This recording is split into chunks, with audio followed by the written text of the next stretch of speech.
Ladies and gentlemen. नमस्कार साथियों, मैं हूं नमस्कार। आप लोगों का इस वीडियो क्लास में एक और फिर से स्वागत करता हूं। साथियों, हम लोग जो बात कर रहे हैं प्राचीन भारत का इतिहास है, इसमें हम लोग जो हल्का सा पढ़ रहे हैं वो है आपका साहित्यिक स्रोत के बारे में। मैंने बताया था प्राचीन भारत को जानने के तीन प्रमुख जो है स्रोत हैं, जिसमें आपका जाता पुरातात्विक, साहित्यिक और विदेशी विवरण। पुरातात्विक के बारे में आपको डिटेल में पढ़ा चुका हूँ, साहित्यिक के बारे में हाल पूरा पढ़ा चुका हूँ, विदेशी विवरण के बारे में इस वीडियो के बाद आपका विदेशी विवरण जो है आपका शुरू हो जाएगा। ठीक है, तो मैंने आपका साहित्यिक में आपका देशी में आपका पढ़ा दिया था, धार्मिक में आपका हिंदू धार्मिक साहित्य, बौद्ध धार्मिक साहित्य और जैन धार्मिक साहित्य। दूसरा जो था मैंने गैर धार्मिक साहित्य के बारे में आपको डिटेल में पढ़ा दिया था। तो इसमें हम जो जानकारी लेंगे वो हो जाता है प्राचीन काल की कुछ पुस्तकें और उनके लेखकों के नाम और उनका काल। ठीक, अक्सर पूछ लिया जाता है इसमें से, इसलिए मैंने आपको हल्का सा बता दिया है। तो सत्य स सारिका सूत्र जो था नागा अर्जुन के द्वारा लिखी गई थी, जो कि कुषाण काल के समय के बारे में जानकारी देती है और उस समय लिखी गई थी। बुद्ध चरित्र की अगर बात की जाए, अश्वघोष इसके रचनाकार थे, कुषाण काल में ये लिखी गई थी। सौंदरानंद जो थे अश्वघोष के द्वारा लिखी गई थी, कुषाण काल से संबंधित थी। महाविभाषा शास्त्र वसुमित्र के द्वारा जो कि कुषाण काल से संबंधित थी। स्वप्नवास व दत्ता भास के द्वारा ये लिखी गई थी, गुप्त काल से संबंधित थी। काम सूत्र जो थी आपकी वात्स्यायन के द्वारा, महर्षि वात्स्यायन के द्वारा ये लिखी गई थी, वात्स्यायन। ठीक, वात्स्यायन के द्वारा गुप्त काल से संबंधित थी। विक्रमोर्वशीयम कालिदास के द्वारा लिखी गई थी, गुप्त काल में। ठीक, मेघदूतम कालिदास के द्वारा गुप्त काल में।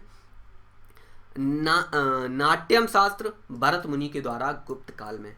देवी चंद्रगुप्तम विशाख दत्त के द्वारा गुप्त काल में। सूर्य सिद्धांत आर्यभट्ट के द्वारा गुप्त काल में। व्रत संहिता बारामीहर के द्वारा गुप्त काल में। पंचतंत्र विष्णु शर्मा के द्वारा गुप्त काल में। कथा सरित सागर सोमदेव के द्वारा गुप्त काल में। अभिधम्मकोश वसुबंध के द्वारा गुप्त काल में। रावण वध भट्ट 5वीं सदी शताब्दी में आपका भट्ट के द्वारा। किरातार्जुनीय भारवी के द्वारा 7वीं शताब्दी में। कादम्बरी बाण भट्ट के द्वारा 7वीं शताब्दी में। बासवदत्ता सुबंधु के द्वारा 7वीं शताब्दी में।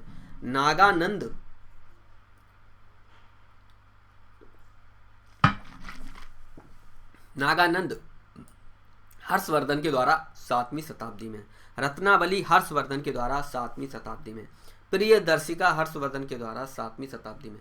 मालती माधव भवभूति के द्वारा 8वीं शताब्दी में।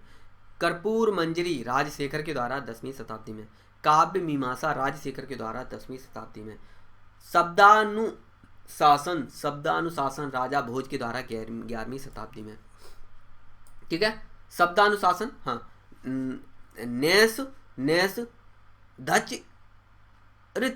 नेस धच रितम श्री हर्ष के द्वारा 11वीं शताब्दी में। कुमार पाल चरित हेमचंद्र के द्वारा 11वीं शताब्दी में। गीत गोविंद जयदेव के द्वारा 12वीं शताब्दी में।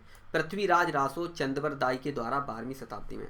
रसमाला सोमेश्वर के द्वारा आपका 13वीं शताब्दी में। शिशुपाल वध माघ के द्वारा 14वीं शताब्दी में। तो ये कुछ प्रमुख पुस्तक हो गई जो कि आपकी मुझे लगा कि बताना चाहिए। इस वीडियो में हम ज़्यादा कुछ नहीं जानेंगे, इतना ही रखते हैं। अगले वीडियो के लिए डटे रहिए, तैयार रहिए और तैयारी करते रहिए। लॉकडाउन का समय चल रहा है और मुझे उम्मीद है कि आप लोग जो है सब लोग सेफ होंगे। तो अगली वीडियो मिलते हैं, तब तक के लिए नमस्कार, जय हिंद, वंदे मातरम।